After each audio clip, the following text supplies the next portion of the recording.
نحمده ونستعينه ونستغفره ونعوذ بالله من شرور أنفسنا ومن سيئات أعمالنا. من يهده الله فلا مضل له ومن يضلله فلا هادي له. ونشهد أن لا إله إلا الله وحده لا شريك له. ونشهد أن سيدنا وحبيبنا ومولانا محمدا عبده ورسوله الذي أرسله بالحق بشيرا ونذيرا وداعيا إلى الله بإذنه وسراجا منيرا. فقد قال الله تعالى في كلامه المجيد وفرقانه الحميد. সকলেই জবান খুলে পড়েন আউযু বিল্লাহি মিনাশ শাইতানির রাজীম। বিসমিল্লাহির রাহমানির রহিম। وَإِذَا لَقُوا الَّذِينَ آمَنُوا قَالُوا آمَنَّا وَإِذَا خَلَوْا إِلَى شَيَاطِينِهِمْ قَالُوا إِنَّا مَعَكُمْ إِنَّمَا نَحْنُ مُسْتَهْزِئُونَ. إن الله وملائكته يصلون على النبي يا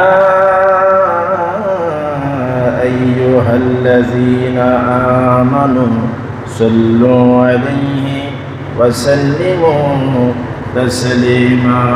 اللهم صل على سيدنا مولانا محمد وعلى آل سيدنا شفيعنا محمد. بلغ العلا بكماله كشف الدجى بجماله حسنت جميع خصاله. صلوا عليه نسیما جانب بطحا گزر کن زحوالم محمد را خبر کن. بلغ العلا بکماله کشف الدجى بجماله حسنت جميع خصاله. صلوا عليه সাল্লাল্লাহু আলাইহি ওয়াসাল্লাম।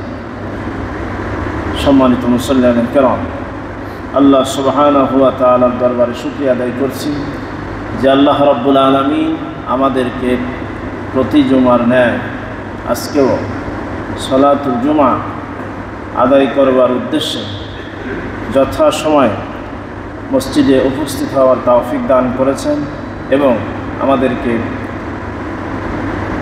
এখনো পর্যন্ত বাঁচিয়ে রেখেছেন, মোটামুটি সুস্থ রেখেছেন, মসজিদে উপস্থিত হওয়ার তৌফিক দান করেছেন। এই সকল বিষয়কে সামনে রেখে আমরা পড়ছি আলহামদুলিল্লাহ।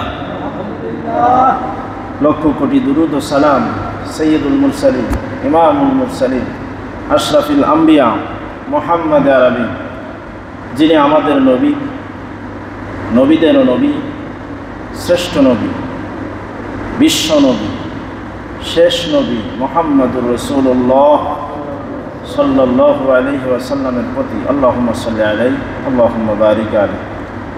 সম্মানিত উপস্থিতি, মহাগ্রন্থ আল কোরআন, এই কোরআন আল কারীম আমরা শুরু থেকে শেষ পর্যন্ত তাফসীর শুনব বলে ইচ্ছা পোষণ করেছিলাম। সেই ধারাবাহিকতায় আমরা সূরা আল বাকারার প্রথম 13টি আয়াত আমরা শেষ করেছি। আজকে সূরা আল বাকারা 14 নম্বর আয়াত থেকে আমরা তাফসীর শুনব। আল্লাহ পাক আমাদেরকে তৌফিক দান করুন, বলেন আমিন। সূরা আল বাকারার 8 থেকে 20 নম্বর আয়াত। এই কয়টি আয়াতে আল্লাহ রাব্বুল আলামিন মুনাফিকদের সম্পর্কে কথা বলেছেন। সূরা আল বাকারার প্রথম 5টি আয়াতে মুত্তাকিদের সম্পর্কে কথা বলেছেন। এরপরে 6 এবং 7 এই দুটি আয়াত আল্লাহ পাক কাফেরদের সম্পর্কে কথা বলেছেন। 8 থেকে 20 নম্বর আয়াত পর্যন্ত মুনাফিকদের সম্পর্কে কথা বলেছেন। তো আমরা যেহেতু 13 নম্বর আয়াতে আছি, তাহলে আমরা মুনাফিকদের আলোচনার ভিতরে এখনো রয়েছে। মুনাফিকরা হলো দ্বিমুখী আচরণের মানুষ, ডাবল ফেস মানুষ এক, কিন্তু তার ফেস, তার চেহারা দুই রকম। সে লেবাসে মুসলমান পরিচয় দেয়, কিন্তু অন্তরে ঈমান রাখে না। আল্লাহর প্রতি বিশ্বাস, আল্লাহর কিতাবের প্রতি বিশ্বাস, আল্লাহর কিতাবের আয়াতের প্রতি বিশ্বাস সে রাখে না।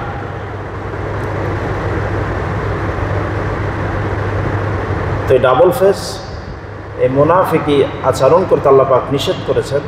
কারণ মুনাফিকরা, আল্লাহ পাক বলছেন ওমা হুম বিমুমিনিন, এরা আমার কাছে মুমিন না। ভোটার আইডি কার্ডে সে মুসলমান হতে পারে, তার নাম শফিকুল ইসলাম, রফিকুল ইসলাম, বিভিন্ন নাম হতে পারে, নামের আগে মোহাম্মদ, শেষে ইসলাম থাকতে পারে, তাকে খতনা করানোও হতে পারে। কিন্তু যারা মুনাফিক, যারা আমি আল্লাহর কিতাবের সাথে মুনাফিকি, আমি আল্লাহর বিধানের সাথে মুনাফিকি যারা করে, আমার রসুলের সাথে যারা মুনাফিকি করে, তারা মুমিন নয়। এজন্য আল্লাহ পাক আমাদেরকে মুনাফিক হতে নিষেধ করেছে। আমাদেরকে হতে হবে মুমিন মুত্তাকি। আল্লাহ পাক আমাদেরকে তৌফিক দান করুন, বলেন আমিন। আল্লাহ রাব্বুল আলামিন আমাদেরকে তার গোলাম বানানোর জন্য, আল্লাহ পাকের গোলামি করানোর জন্য আমাদেরকে আল্লাহ পাক সৃষ্টি করেছেন। আল্লাহ রাব্বুল আলামিন তার বান্দা বান্দীদেরকে খাঁটি মুমিন ঈমানদার হতে বলেছেন। আল্লাহ পাক বলেছেন, যদি খাঁটি মুমিন হতে পারো আর যদি আমলে সালেহ করো, তাহলে আমি আল্লাহ রাব্বুল আলামিন তোমাদেরকে জান্নাতুল ফিরদাউস দান করে দেব। সুবহানাল্লাহ। আর যদি মুনাফিকি করো, তাহলে ইন্নাল মুনাফিকিনা ফিদ-দারকিল আসফালি মিনান নার, জাহান্নামের অতল তলদেশে আমি তোমার জায়গা নির্ধারণ করে দেব। নাউজুবিল্লাহ বলেন। এই যে আমার হাতে যে কিতাব, এই কিতাব কার বাণী? আল্লাহ পাকের বাণী। আল্লাহ রাব্বুল আলামিন এই কোরআনুল কারীমে যত আয়াত দিয়েছেন, সকল আয়াতকে আমাদের বিশ্বাস করতে হবে। যারা বলেন ঠিক না বেঠিক? কোরআনুল কারীমের একটি আয়াতও যদি আমরা মানতে রাজি না হই,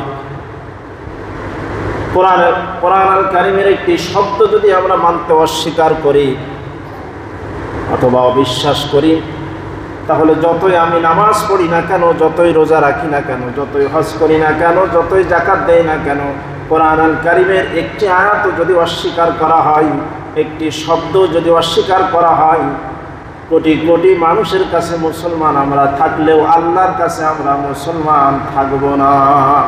আল্লাহর কাছে মুসলমান হতে হলে, আল্লাহর কাছে ঈমানদার হতে হলে এই কোরআনুল কারীমের বিসমিল্লাহর বা থেকে মিনাল জিন্নাতি ওয়ান নাসের সিন পর্যন্ত যা কিছু আছে সব কিছু বিশ্বাস করতে হবে, মানার মন মানসিকতা থাকতে হবে। আল্লাহ রাব্বুল আলামিন এই কোরআনুল কারীম আমাদেরকে দিয়েছেন যাতে আমরা এই কোরআনুল কারীম আমরা পড়ি, যাতে আমরা বুঝি, যাতে আমরা নিজের জীবন পরিচালনা করি, যাতে করে আমরা আমাদের সমাজ, আমাদের দেশ, এই পৃথিবী যাতে আমরা পরিচালনা করতে পারি, সেই জন্য আল্লাহ রাব্বুল আলামিন এই কোরআনুল কারীম অবতীর্ণ করেছেন। বলেন না সুবহানাল্লাহ। কুরআনুল কারীম তাকের ভিতরে উঠায় রাখার জন্য আল্লাহ পাক দেন নাই। প্রত্যেকটা মুসলমান সে কোরআন পড়তে পারবে, কোরআন সে পড়া শিখবে, সে বোঝা শিখবে, সে নিজে ধর্মটাকে বোঝার চেষ্টা করবে। এটা অন্যান্য ধর্মের মতো না যে এই পবিত্র গ্রন্থ শুধু আলেমরা ধরবে, জনগণ ধরবে না। অন্যান্য ধর্মের মতো এই কোরআন আল্লাহ পাক দেন নাই। আল্লাহ পাক বলেছেন এই কুরআনুল কারীম সকলেই পড়তে পারবে, ধরতে পারবে, চুমা খেতে পারবে। বলেন না সুবহানাল্লাহ। আমরা এমনও শুনি অন্যান্য ধর্মের কিছু কিছু ধর্মের গ্রন্থ সাধারণ জনগণেরা ধরতে পারে না, অথচ আল্লাহ রাব্বুল আলামিন বলছেন যালিকাল কিতাব লা রাইবা ফীহি হুদাল লিল মুত্তাকিন। অন্য জায়গায় বলেছেন হুদাল লিন নাস। আল্লাহ পাক বলছেন যিকরুল লিল আলামিন। এই কুরআনুল কারীম জিকির, এই কুরআনুল কারীম লিল আলামিন, গোটা পৃথিবীর সকলের জন্য আমি এই কিতাব অবতীর্ণ করেছি। সুবহানাল্লাহ। যে কেউ এই কোরআন ধরতে পারবে, পড়তে পারবে, বুঝতে পারবে। পৃথিবীর ইতিহাসে বড় বড় কাফেররা, বড় বড় বিজ্ঞানীরা, যারা এক সময় নাস্তিক ছিল, এক সময় কাফের ছিল, তারা এই কোরআন পড়ে, কোরআন বুঝে তারা ঈমান এনেছে। সুবহানাল্লাহ বলেন। তাহলে কোরআনের ভিতরে কি আছে এটা আমাদেরকে জানতে হবে। হুজুরে আমাদেরকে জোর করে জানাচ্ছে, বোঝাচ্ছে, অথচ আমরাও বাংলা পড়তে পারি। চাইলে আমরা প্রতিদিন একটি আয়াত, 5টি আয়াত করে করে কুরআনুল কারীম আমরা অনুধাবন করতে পারি। ধর্মটা আমরা নিজেরাও বুঝতে পারি। আল্লাহ রাব্বুল আলামিন আমাদেরকে খাঁটি মুমিন, মুসলমান, ইমানদার হতে বলেছে, মুনাফিকি বর্জন করতে বলেছে। যারা মুনাফিক তারা এই কোরআনকে মানতে চায় না। কোরআনকে তারা মানতে চায় কিছু কিছু জায়গা, আর যারা ইমানদার, যারা খাঁটি মুমিন মুসলমান, তারা এই কুরআনুল কারীমকে সব জায়গায় মানতে চায়। আল্লাহ পাক যেখানে যেখানে মানতে বলেছেন সেখানে সেখানে মানতে চায়। আর যারা মুনাফিক তারা সব জায়গায় মানতে চায় না, তারা কিছু কিছু জায়গায় মানতে চায়। দোকান উদ্বোধন হবে, তাহলে কি লাগবে? কোরআন লাগবে। কুরআনুল কারীম তেলাওয়াত করার মাধ্যমে দোকান উদ্বোধন হবে। পার্লামেন্ট শুরু হবে, কিভাবে শুরু করবে? কুরআনুল কারীম তেলাওয়াতের মাধ্যমে শুরু করবে। কিন্তু এই তেলাওয়াতের পরেই সেই পার্লামেন্টে বসে কোরআন বিরোধী আইন পাশ করা হয়। নাউজুবিল্লাহ বলেন। কিছুদিন আগে আমরা দেখেছি একটি ছাত্র কুরআনুল কারীমকে অবমাননা করেছে। একটি বিশ্ববিদ্যালয়ের ছাত্র কুরআনুল কারীমকে পৃষ্ঠাগুলি ছিঁড়ে পায়ের নিচে রেখেছে, কোরআন অপমান করেছে। আমরা প্রতিবাদ করেছি। কিন্তু আমার যেটা মনে হয়, কুরআনুল কারীমের সবচাইতে বড় অপমান করা হয় পার্লামেন্টের ভেতরে, যেখানে কুরআনুল কারীমের তেলাওয়াত, কুরআনুল কারীমের তেলাওয়াতের মাধ্যমে পার্লামেন্ট শুরু হয়। এই তেলাওয়াতের পরেই যখন আল্লাহ বিরোধী আইন পাশ করা হয়, এটা কোরআনের সাথে, আল্লাহর সাথে এটা অবমাননা। যারা বলেন ঠিক না বে ঠিক? মুনাফিকরা কোরআন দিয়ে বিভিন্ন জিনিস উদ্বোধন করতে চায়, কিন্তু এই কোরআন দিয়ে মুনাফিক দোকান উদ্বোধন করতে চায়, কিন্তু ব্যবসাটা যে হালাল, হালাল পন্থায় যে করতে হবে, মুনাফিক সেটা মানতে চায় না। এই কুরআনুল কারীম দিয়ে মানুষ মিলাদ, দোকান, বাড়িঘর উদ্বোধন করে, কিন্তু বাড়িঘরের লোকজনদেরকে কোরআন দিয়ে চালাতে চায় না। পার্লামেন্ট কোরআন দিয়ে উদ্বোধন করে, কিন্তু কোরআন দিয়ে পার্লামেন্ট চালাতে চায় না। দোকান দিয়ে কোরআন উদ্বোধন করে, কিন্তু হালাল ব্যবসা করতে চায় না। আল্লাহ পাক বলেন এরা হলো মুনাফিক। এরা কি বলেন? যারা আমি আল্লাহর আয়াতকে মানতে চাই না, কিছু কিছু জায়গায় মানে, সব জায়গা মানতে চায় না। সূরা আল বাকারার 85 নম্বর আয়াত আল্লাহ পাক তাদের কথা বলেছে। যারা নামাজে কোরআন মানে কিন্তু সমাজে মানতে চায় না। যারা মিলাদে কোরআন মানে কিন্তু ব্যবসায় মানতে চায় না। যারা কোরআন দিয়ে, কোরআন তেলাওয়াতের মাধ্যমে পার্লামেন্ট উদ্বোধন করে, কিন্তু কোরআন বিরোধী আইন পাশ করে, আল্লাহ পাক বলছেন এরা খাঁটি মুমিন মুসলমান হতে পারে না। এরা আমার আয়াতকে অস্বীকার করে, আমার আয়াতের বিরুদ্ধে আচরণ করে। এরা হলো আল্লাহ দ্রোহী। যদি দেশের বিরুদ্ধে কেউ ষড়যন্ত্র করে, সে হলো দেশদ্রোহী। আর যদি আল্লাহ বিরোধী কেউ আইন পাশ করে সে কি আল্লাহ দ্রোহী। আল্লাহ রাব্বুল আলামিন বলছেন, এই কোরআনুল কারীম আমি মানুষের অসুবিধার জন্য নাজিল করি নাই, এই কোরআনুল কারীম নাজিল করেছে আমি মানুষের শান্তির জন্য। বলেন না সুবহানাল্লাহ। মানুষকে বিপদে ফেলার জন্য, মানুষকে কষ্ট দেওয়ার জন্য, মানুষকে শাস্তি দেওয়ার জন্য আমি কোরআন অবতীর্ণ করিনি। এই কোরআন আমি অবতীর্ণ করেছি যাতে করে এই পৃথিবীর মানুষগুলো সঠিক পথে চলতে পারে। বলেন না সুবহানাল্লাহ। কোরআনুল কারীম আল্লাহ রাব্বুল আলামিন কিতাবের ভিতরে যা কিছু বলেছেন সব মানুষের কল্যাণের জন্য। এই কোরআনটা নাজিলই করেছেন মানুষের জন্য। কোরআনুল কারীম এর বিধান, এর বিধিবিধান এটা শুধু মুসলমানদেরকে শান্তিতে রাখবে বিষয়টা এমন না। কিছু মানুষ বলে যদি কোরআনুল কারীম প্রতিষ্ঠা হয়, আল্লাহর নবী যেভাবে রাষ্ট্র চালিয়েছেন 10 বছর, তাহলে এদেশের হিন্দুদের কি হবে? আল্লাহ রাসূল 10 বছর রাষ্ট্র চালিয়েছেন, সেখানে বিধর্মীরা ছিল, অগ্নি পূজকরা ছিল, ইহুদিরা ছিল, খ্রিস্টানেরা ছিল। 10 বছর তারা যেভাবে ছিল, আল্লাহ রসুলের যে সমাজ ব্যবস্থা, যে দেশ ব্যবস্থা 10 বছর রসুল চালিয়েছেন, সেখানে যেভাবে বিধর্মীরা ছিল, কোরআনুল কারীম যেই দেশে প্রতিষ্ঠা হবে সেই দেশের বিধর্মীরাও নবীজির জমানার মতো থাকবে। ঠিক না ঠিক? সূর্যের আলো যেমন সকলকে উপকার দেয়, শুধু মুসলমান ইমানদারেরা সূর্যের আলো পায় বিষয়টা এমন না। আল্লাহ যেমন সকলের, রসুল যেমন সকলের, সূর্য যেমন সকলকে উপকার দেয়, হাজার হাজার বছর আগের সূর্য, ঠিক তেমনিভাবে কোরআনুল কারীমের বিধান যখন প্রতিষ্ঠা হবে তখন সকলে শান্তিতে বসবাস করবে।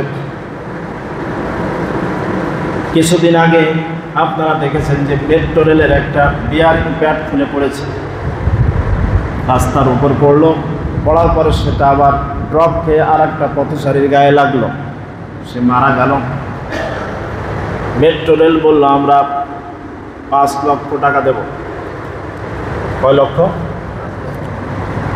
বাংলাদেশের যে আইন ব্যবস্থা রয়েছে, বিচার ব্যবস্থা রয়েছে, সেখান থেকে তারা জেনে শুনে 5 লক্ষ মুক্তিপণ হিসেবে দিতে চেয়েছে।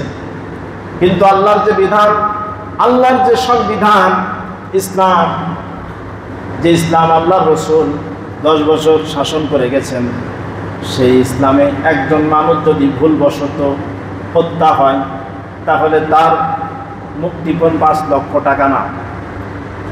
যদি কোনো মানুষ ভুলবশত নিহত হয় তাকে বলে কতলে খতা, ভুলবশত হত্যা। ভুলবশত কেউ যদি কাউকে হত্যা করে তার মুক্তিপণ হিসেবে ইসলামী শরিয়াতে তার মুক্তিপণ হলো 100টা উট। জোরে বলেন কয়টা? কয়টা বলেন? 100টা, যার বাজার মূল্য বর্তমানে প্রায় 20 কোটি টাকা। কত কোটি? 20 কোটি টাকা। তাহলে বলেন মানুষের তৈরি করা সংবিধান উত্তম নাকি আল্লাহর রসুলের সংবিধান উত্তম?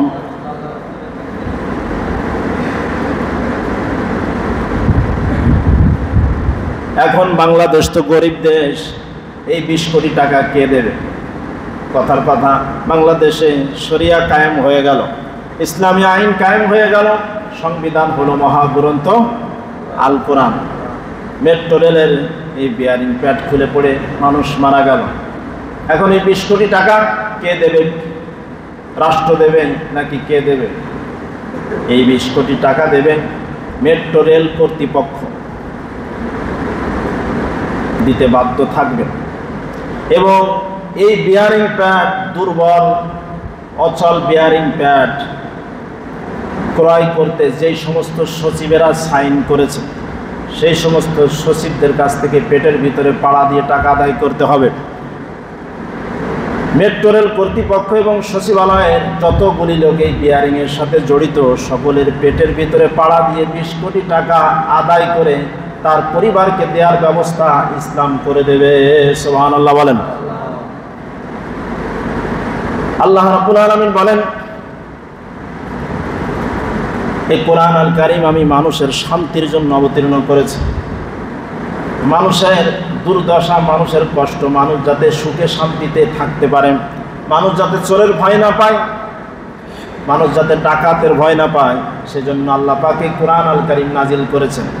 কোরআন আল কারীমের বিধান যখন নাজিল হবে তখন আর চোরের ভয় থাকবে না। আপনি দোকান খুলে নামাজে আসবেন, কোনো অসুবিধা হবে না। আপনি আপনার দোকান খুলে নির্বিঘ্নে নামাজে দাঁড়িয়ে যাবেন, মনের ভিতরে একবারও প্রশ্ন আসবে না যে আমার দোকান থেকে চুরি হবে নাকি। এই প্রশ্ন মনের ভিতরে কখনোই আসবে না, কারণ ইসলাম যখন কায়েম হবে তখন আর চুরি থাকবে। চোরের শাস্তি সহজ না কড়া? কোরআন আল কারীমের আইন তারাই প্রতিষ্ঠা করতে চায় না যারা চোর, যারা কি বলেন চোর। কারণ কোরআনের আইন প্রতিষ্ঠা করলে তো আর টাকা পয়সা চুরি করা যাবে না, বিদেশে টাকা পাচার করা যাবে না, বেগম পাড়ায় বাড়ি বানানো যাবে না। একবার যদি হাত কাটা যায়, পরের বার যখন ভোট চাইতে যাবে তখনই বুঝবে যে এই নেতা আগের বার কি করছিল, চুরি করে ধরা খেয়েছিল। এই জন্য কোরআন আল কারীমের বিধান যখন নাজিল হবে, প্রতিষ্ঠা হবে, তখন চোর মুক্ত একটা দেশ হবে, যেই দেশের মানুষ চোর নিয়ে আর কোনো চিন্তা করবে না। দামি জুতা বাইরে রেখে নামাজ আদায় করবে, জুতা নিয়ে কোনো টেনশন হবে না। ঘরের জানালা দরজা খুলে ঘুমাবে, কেউ চুরি করবে না। ডাকাতির কোনো চিন্তা থাকবে না। আল্লাহ রাব্বুল আলামিন ডাকাতের বিধান দিয়েছেন, হাত পা বিপরীত দিক থেকে কেটে দাও যদি প্রমাণিত হয়। আল্লাহ রাব্বুল আলামিন বলছেন, ফালইয়াবুদু রাব্ব হাযাল বাইত। আমার সাথে পড়েন, ফালইয়াবুদু রাব্ব হাযাল বাইত আল্লাযী আত'আমাহুম মিন জু' ওয়া আমানাহুম মিন খাউফ। তোমরা যদি এই ঘরের রবের ইবাদত করো, এই ঘর মানে কাবা ঘর, এই ঘর মানে কোন ঘর? কাবা ঘরের রবের যদি ইবাদত করো তাহলে তোমাদের কোনো ভয় থাকবে না, তোমাদের কোনো চিন্তা থাকবে না। সুবহানাল্লাহ বলেন। খাবারের কষ্ট থাকবে না। খাবারের কষ্ট কেন থাকবে না? তখন যাকাত ভিত্তিক অর্থ ব্যবস্থা চালু হবে। যাকাত তখন মানুষ চাইলে দেবে, না চাইলে দেবে না, বিষয়টা এমন থাকবে না। যাকাত আদায় করা হবে, ব্যাংক থেকে ধনীদের যাকাত কেটে নেওয়া হবে। এই যাকাতের অর্থ 8টা খাতে রাষ্ট্র ব্যবহার করবে। যেটা বলেন কয়টা খাতে? 8টা খাতে ব্যবহার করবে। তখন একজন গরিব মানুষ যখন নামাজে দাঁড়াবে, তার সন্তানের পরীক্ষার ফি দিতে হবে, এটা নিয়ে টেনশন থাকবে না। রাষ্ট্র তার চিন্তা করবে। তার স্ত্রীর পরনে কাপড় নাই, এটা নিয়ে তার কোনো চিন্তা থাকবে না, তার ব্যবস্থা রাষ্ট্র করবে। আল্লাহ পাক বলছেন, তোমার কোনো ভয়ও থাকবে না, তোমার কোনো চিন্তাও থাকবে না। বলেন না সুবহানাল্লাহ। আল্লাহ রাব্বুল আলামিন বলছেন, যারা মুনাফিক তারা চায় সমাজের ভিতরে অশান্তি সৃষ্টি করতে, আমার আয়াতগুলিকে অস্বীকার করতে। আল্লাহ পাক বলছেন, এই মুনাফিকরা তারা ডাবল ফেস অবলম্বন করে, দ্বিমুখী আচরণ করে, দুইমুখী চেহারা নিয়ে তারা বসবাস করে। আল্লাহ পাক বলছেন, ওয়া ইযা লাকুল্লাযীনা আমানু ক্বালু আমান্না। মুনাফিকরা যখন ইমানদারদের সাথে থাকে তখন বলে, আমরা তো ইমানদার, আমরা তোমাদের সাথে আছি। ওয়া ইযা খালাউ ইলা শায়াতিনিহিম, আর যখন তারা শয়তানদের সাথে মিলিত হয়, সাক্ষাৎ করে, এখানে শায়াতিন শয়তান মানে ওই মুনাফিকদের সর্দার, মুনাফিকদের নেতা, তাদের সাথে যখন মিলিত হয় তখন ওই শয়তানদেরকে, ওই মুনাফিকদের সর্দারকে তারা বলে, ক্বালু ইন্না মাআকুম, আমরা তোমাদের সাথে আছি। মুসলমানদের কাছে এসে বলে আমরা তোমাদের সাথে আছি, আবার কাফেরদের সাথে যে বলে তোমাদের সাথেও আছি। এই আসি কেমন আছি? মুনাফিক যারা তারা ওয়াজ মাহফিলে গিয়া বলবে যে আমরা দিলাম 10,000, আরো বড় করে করো, এটা ঠিক আছে। কিন্তু এই মানুষটা যখন আবার কোনো গানের প্যান্ডেলে যাবে, অথবা কোনো পূজাতে যাবে, পূজা মন্দিরের কাজে, অথবা গানের প্যান্ডেলে বলে আরো বড় করে করো, এখানেও দেবো 10,000, 20,000। এই যে দুই জায়গায় কাফের এবং মুমিনদেরকে উভয়কে খুশি রাখার যে একটা ব্যাপার, পূজা মণ্ডপে টাকা দেওয়া যাবে না, হারাম কাজে টাকা দেওয়া যাবে না। কোনো হিন্দুর মেয়ে বিবাহ হচ্ছে না, টাকা দেন, ইসলাম নিষেধ করে না।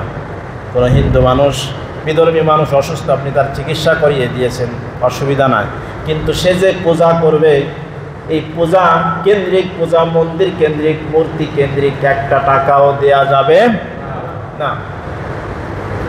এখন যারা মুনাফিক, তারা আল্লাহ পাক বলছেন তারাই দুই জায়গায় ঠিক রাখে। আল্লাহ পাক বলছেন ইন্নামা নাহানু মুস্তাহজিউন, তারা বলে আমরা মুসলমানদের সাথে একটু ঠাট্টা মশকরা করেছি। নাউযুবিল্লাহ বলেন। তারা মুসলমানদেরকে, মুমিনদেরকে বোকা মনে করে। মুনাফিকরা নিজেদেরকে বহু চালাক মনে করে।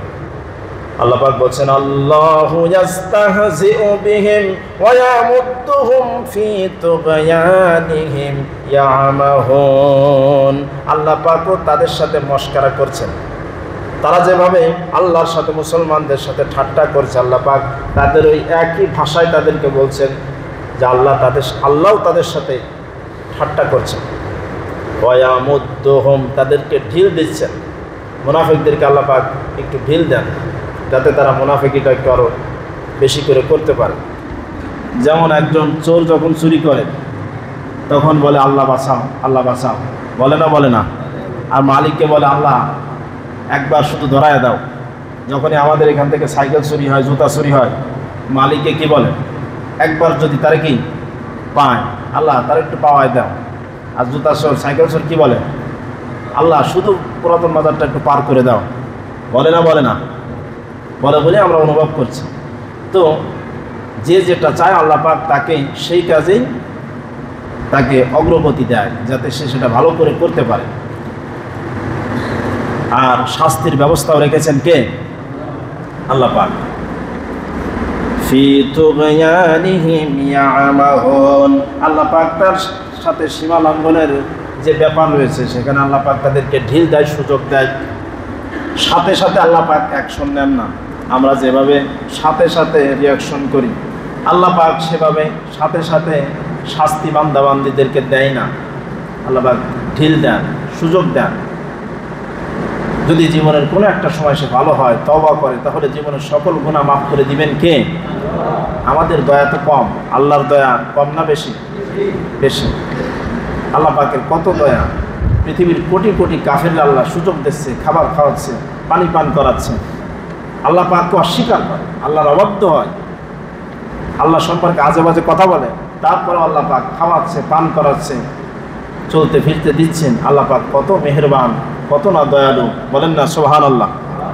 আল্লাহ রাব্বুল আলামিন বলছেন মুনাফিকরা কি করে? উলাইকাল্লাযীনা ইশতারাউদ দালালাতা বিল হুদা ফামা রাবিহাত তিজারাতুহুম ওয়া মা কানু মুহতাদিন। আল্লাহ পাক বলছেন এই মুনাফিকরা তারা হেদায়েতের পরিবর্তে গুমরাহিকে ক্রয় করেছে।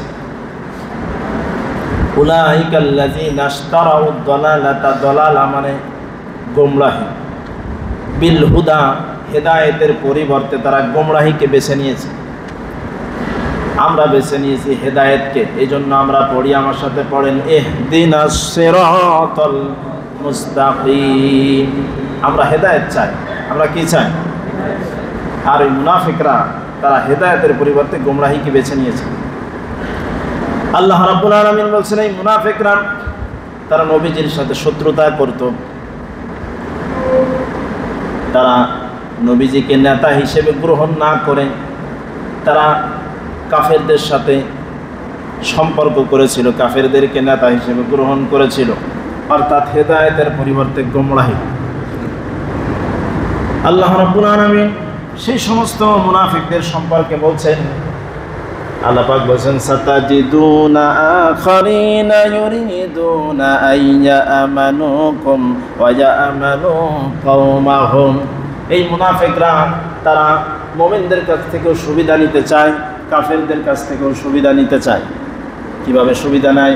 আল্লাহ রাব্বুল আলামিন বলেন فإن كان لكم فتح من الله قالوا ألم نكن معكم আল্লাহ পাক বলছেন মুসলমানদের যখন কোনো বিজয় হয়, কোনো জিহাদের ময়দান থেকে, যুদ্ধের ময়দান থেকে গনিমত নিয়ে ফিরে এসেছে মুসলমানেরা, তখন এই মুনাফিকরা সবার আগে দৌড়িয়ে যায় নবীজির কাছে গিয়ে বলে, ক্বালু আলাম নাকুম মাআকুম, হে রাসূল আমরা তো আপনার সাথেই ছিলাম। নাউজুবিল্লাহ বলেন।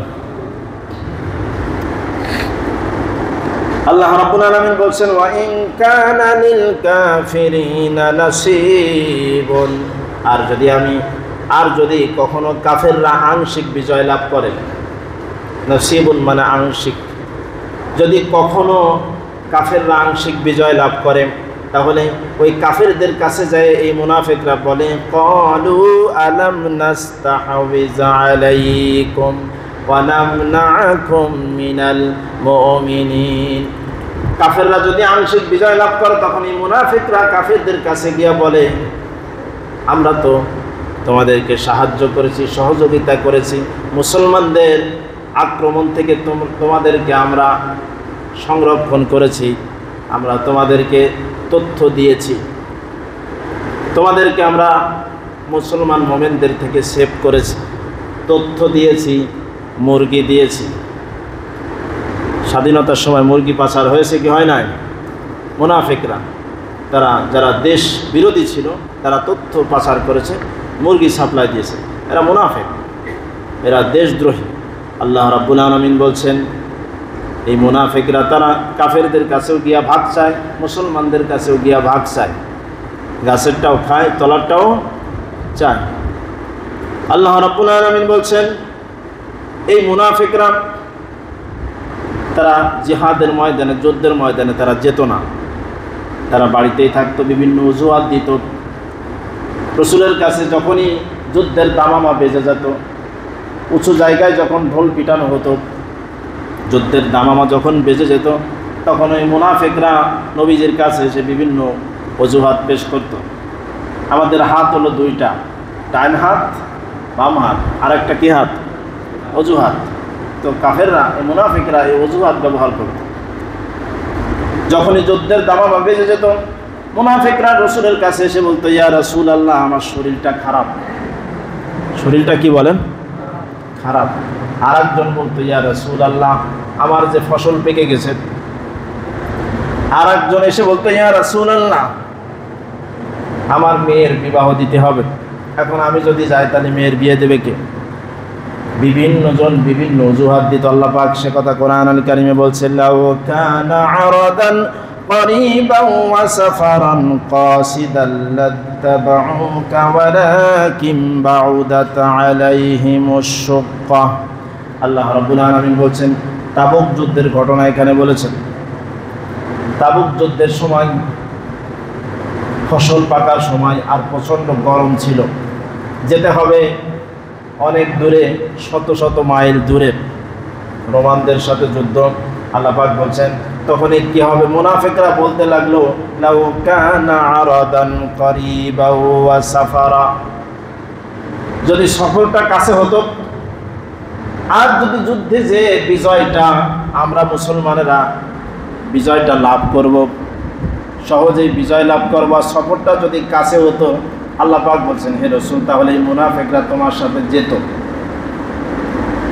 সফরটা কাছে, আর যাওয়ার পরেই বিজয় লাভ করবে। কাফের কম, মুসলমান বেশি, নিশ্চিত বিজয়, এরকম সম্ভাবনা থাকলে হে রাসূল এই মুনাফিকরা তোমার সাথে যেত। কিন্তু ব্যাপারটা হলো, ওয়ালাকিন বাউদাত আলাইহিমুশ শুক্কা, এখানে সফরটা দীর্ঘ, আবার গরম, আবার রোমানদের সাথে জিততে পারবে কিনা বিভিন্ন ভয় রয়েছে অন্তরের ভিতরে, এই জন্য এরা যায় না।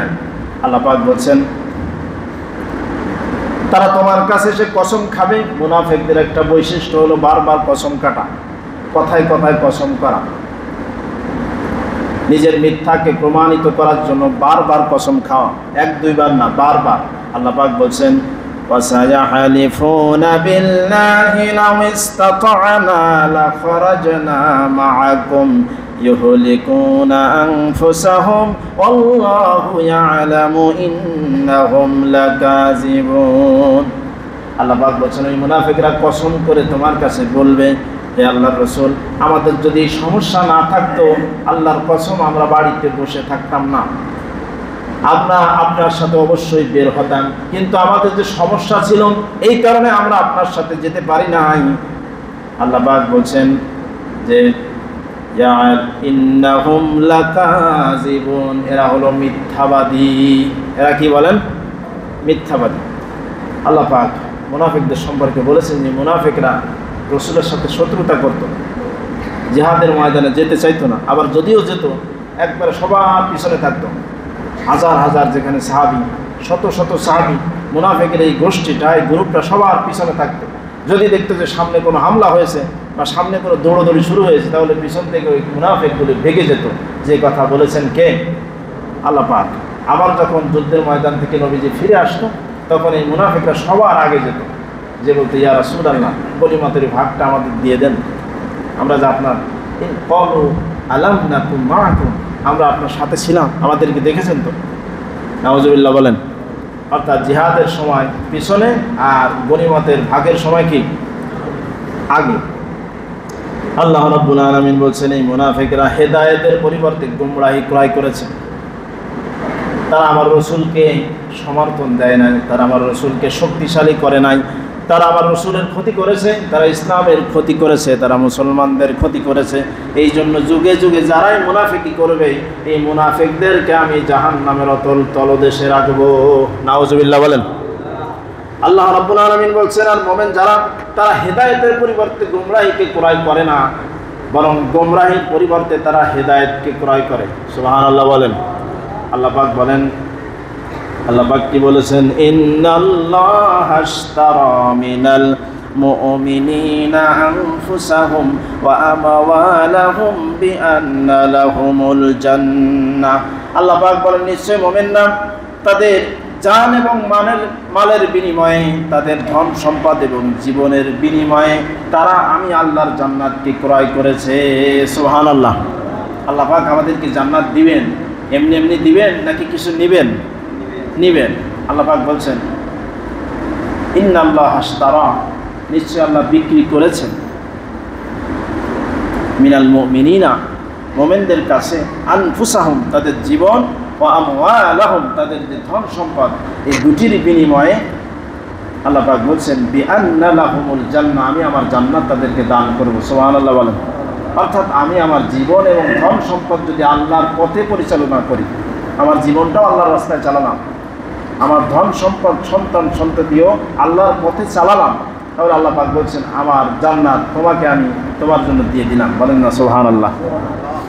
তাহলে আমরা যদি আল্লাহর জান্নাতে যেতে চাই, তাহলে আমাদের জীবন, আমাদের ধন সম্পদ, এগুলির মূল মালিক হলো আল্লাহ। এগুলির মূল মালিক কে বলেন? আমাদের জীবন আল্লাহ যখনই চান তখনই নিয়ে নিতে পারেন, আমাদের ধন সম্পদ যখনই চান তখনই নিয়ে নিতে পারেন। চোখের সামনে কত মানুষ ধনী থেকে ফকির হলো, এজন্য কবি বলেছেন সকালবেলা ধনী রে তুই ফকির সন্ধ্যাবেলা। আবার কত মানুষ সকালে ভালো বিকালে অসুস্থ। এজন্য আল্লাহ পাক বলছেন যতক্ষণ তুমি থাকো ততক্ষণ আমার গোলামি করো, আমার পথে চলো, আর এই চলতে চলতে শেষ মাথায় গিয়ে আমার জান্নাত পেয়ে যাবে। বলেন সুবহানাল্লাহ। যদি তোমার জান এবং তোমার ধন সম্পদ আমি আল্লাহর রাস্তায় ব্যয় করো, তাহলে বিআন্না লাহুমুল জান্নাহ, আমি তোমাদেরকে জান্নাত দেব। তাহলে আমাদের যে ধন সম্পদ এগুলি এবং আমাদের জীবনও পরিচালনা করতে হবে কার রাস্তায়? বলেন আল্লাহর রাস্তায়। যখনই কোনো ভালো কাজের সুযোগ আসবে, যখনই সশরীরে হোক, বুদ্ধি দিয়ে হোক, কথার মাধ্যমে হোক, এগুলি সাদাকায়ে জারিয়া। আপনি একজনকে শিখিয়েছেন কোনো একটা সূরা, সেই সূরা সে যতদিন পড়বে ততদিন আপনি সওয়াব পাবেন। সে আরও 10 জনকে শিখিয়েছেন, তার সওয়াব আপনি পাবেন। বলেন সুবহানাল্লাহ। এইভাবে আমরা শুধু কথার মাধ্যমে, কাজের মাধ্যমে, বুদ্ধির মাধ্যমে, আমাদের আল্লাহ পাক বলেছেন জান এবং মালের মাধ্যমে যে আমার রাস্তায় চলবে আমি তার জন্য বিআন্না লাহুমুল জান্নাহ, আমি তাকে ক্ষমা করব, তাকে জান্নাত দান করব। বলেন সুবহানাল্লাহ। এজন্য শুধু এই মসজিদে দান তো আমরা করি, দান করার পাশাপাশিও আমরা যেখানে ভালো কাজ পাবো, যেখানে আমরা ভালো কাজের কথা শুনবো সেখানে আমরা শরীক হব। অনেকে আছে যে ওয়াজ মাহফিলে লেখা আছে 10 বস্তা 5 বস্তা সিমেন্ট, আর দেখা করিনি। এই যে আপনি তো ওয়াদা করলেন, এই ওয়াদা আপনি যদি না দিতে পারেন তাহলে ওয়াদা করা সেটা আবার মুনাফিকের লক্ষণ। এই জন্য আমরা খামাকা যদি মুনাফিক হই না দিয়ে, তাহলে এটা সমস্যা। আল্লাহ রাব্বুল আলামিন আমাদেরকে আমাদের ধন সম্পদ, এই যে সম্পদ আছে, আল্লাহ পাক যখন তখন নিয়ে নিতে পারেন। যারা বলেন পারেন কি পারেন না? পারেন, অবশ্যই পারেন। আল্লাহ পাক আমাদেরকে যেখানে রেখেছেন সেখানে থেকেই আমাদেরকে আল্লাহর রাস্তায়, আল্লাহ পাক বলছেন তুমি যখন সচ্ছল থাকো তখন তুমি বেশি করে দান করো, তুমি যখন অসচ্ছল থাকো তখন তুমি কম দান করো, কিন্তু করো। তাহলে আল্লাহ রাব্বুল আলামিন বলছেন এই যে দানের যে ব্যাপারটা, এটা আমি আল্লাহ রাব্বুল আলামিন তোমার জন্য এটা আমি পেলে পুষে বড় করব। আল্লাহ রাসূল বলছেন তোমরা যেভাবে গাভী ছোট্ট একটা বাছুর পেলে পুষে বড় করো, সেইভাবে তোমাদের এই ছোট্ট দানকে আল্লাহ রাব্বুল আলামিন পেলে পুষে বড় করবেন। সুবহানাল্লাহ বলেন। সম্মানিত মুসল্লিয়ানে কেরাম, আমাদের সামনে এরকম সুযোগ বহু রয়েছে। এই মসজিদেও সুযোগ রয়েছে, মাদ্রাসায় সুযোগ রয়েছে, বিভিন্ন প্রতিষ্ঠানে, যে কোনো প্রতিষ্ঠানে, যে কোনো জায়গায় আমরা ভালো কাজ করতে পারি। মানুষকে টিউবওয়েল দিতে পারি যাতে সে পানি পান করবে। এখন আমাদের যে হাজাত, আমাদের যে সুন্দর মসজিদ আমরা নামাজ আদায় করি, এখানে আরও সৌন্দর্যের কোনো শেষ নেই। আর আমরা জানি মসজিদের মাদ্রাসার কাজ কখনো কি হয় না, শেষ হয় না। আমাদের যে এসিগুলা, এসি সার্ভিসিং করানো হয়েছে, ওই লাস্টের এসিটা এখনও পুরোপুরি ঠিক হয়নি, মাঝেরটায় গ্যাস ভরা হয়েছে প্রায় 1.5 কেজি মতো। তো আমাদের কাজ আপনারা জানেন গত সপ্তাহে এসি নষ্ট হয়ে গেছে, একটার পর একটা লেগেই আছে, আবার কারেন্ট চলে গেল। তো সকল সমস্যার সমাধান হচ্ছে। এখন আমাদের সামনে যেটা শীতকাল আসতেছে, আপনারা শুনে খুশি হবেন এবং আনন্দিত হবেন।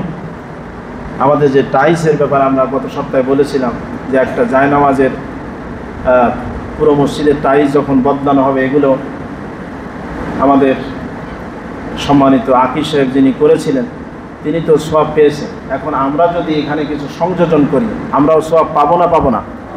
আকিব সাহেব একটা ফ্যান দিয়েছিল, এখন সেই ফ্যানটা ঠিক করাতে হবে বা সেই জায়গায় আর একটা ভালো দামি ফ্যান লাগাতে হবে, সেই ফ্যানটা আর এক জায়গায় লাগলো।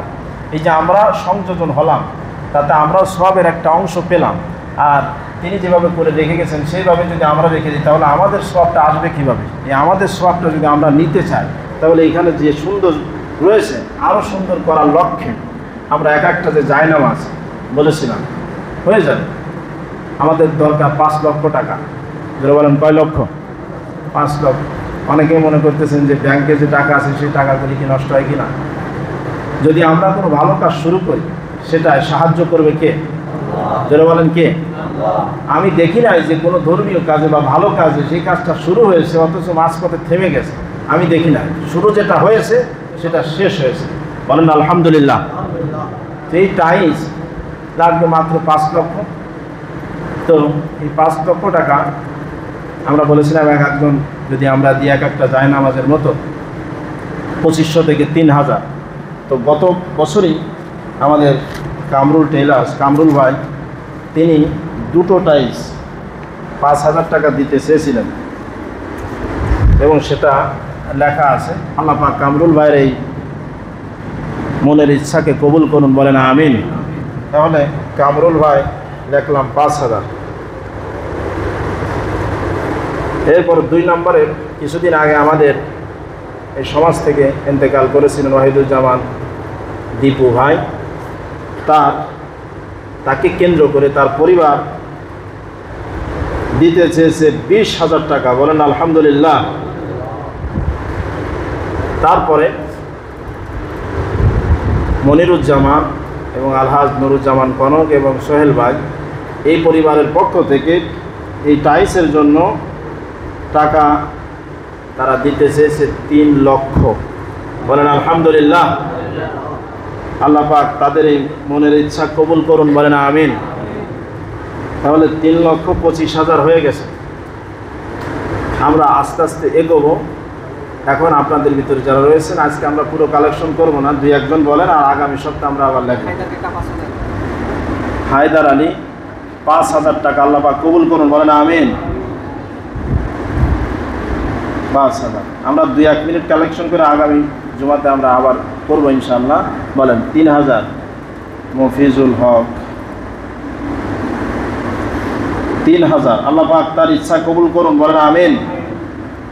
খুব দ্রুত বলেন। এই জায়নামাজে যত মানুষ নামাজ পড়বে চিন্তা করেন কতদিন থাকবে, এটা একটা স্থায়ী। যতদিন মানুষ নামাজ পড়বে ততদিন আমরা সব পেতে থাকবো। আমি নিজেও শরীক হব ইনশাআল্লাহ, মুয়াজ্জিনও, আমাদের মসজিদের কমিটির সকলেই শরীক হবে। এমন না যে আমি কালেকশন করতেছি, আমি দেবো না, আমল দেবো। আল্লাহ পাক আমাকে দেওয়ার তৌফিক দান করেন, বলেন আমিন। বলেন সাইফুল ভাই 5,000 টাকা, আল্লাহ পাক তার দান কবুল করুন, বলেন আমিন। তারপরে আব্দুর রহিম আঙ্কেল 3,000, আল্লাহ পাক তার ইচ্ছা কবুল করুন, বলেন আমিন। আমিন বললেও লস না, আমিন বললেও কি লাভ হবে। এরপর আর কি আছে? 5,000, নাম কি? খলিলুর রহমান 5,000 টাকা, আল্লাহ কবুল করুন, বলেন আমিন।